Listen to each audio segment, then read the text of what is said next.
அவங்க போய் அதுல என்ன அரசியல் செய்யுங்க? பாதிக்கப்பட்ட மக்களுக்கு உதவ போறதுல அரசியல் இருக்கு. எதுதான் அரசியல்னு சொல்ல வராங்க? என்னை பாருங்க, நீங்க தானே கேள்வி எழுப்பீங்க. எதுதான் அரசியல்?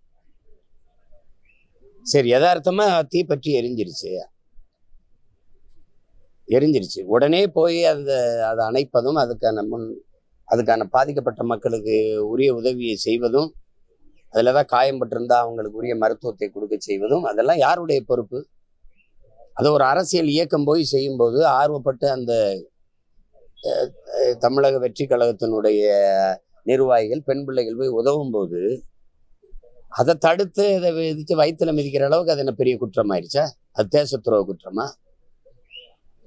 முதல்ல இந்த தலைவர்கள் இதுல போய் அரசியல் செய்யறாங்க, இதையெல்லாம் அரசியலாக்குறாங்க, இதையெல்லாம் அரசியலா பேசுறாங்க அப்படின்னு பேசுற தலைவர்கள் எது அரசியல்னு ஒரு பட்டியலை வெளியிட்டுட்டீங்கன்னா நாங்க அதை மட்டும் பேசிட்டு போறோம்.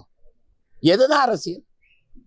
லட்சக்கணக்கா நாங்க எங்க கொல்லப்படுவோம் எங்க தாயகத்துல, ஈழத்துல, அதை பேசக்கூடாது, அது அரசியல். 840 மீனவன் கொல்லப்பட்டிருக்கான், அது அரசியல். அவன் கைது பண்ணப்படுவான், படகு பறிக்கப்படும், அதை பேசினா அரசியல்.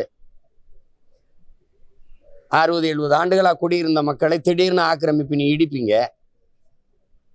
அப்ப கடற்கரையை ஆக்கிரமிச்சு கல்லறை கட்டியிருக்கீங்களா, அதை ஆக்கிரமிப்பான்னு கேட்டா இதெல்லாம் அரசியல் பேசுறீங்க. எது அரசியல்? இந்த 1000 ரூபாயும் அரிசியும் பருப்புமா? சொல்லுங்க. இலவச பேருந்து, சாராயம் குடிச்சு செத்தா அதுக்கு 10 லட்சம் கொடுக்குறது, இதெல்லாம் தான் அரசியலா? எதை பேசுறது? அப்போ முதல்ல நீங்க கற்றுக்கிட்டு வாங்க எது அரசியல்னு.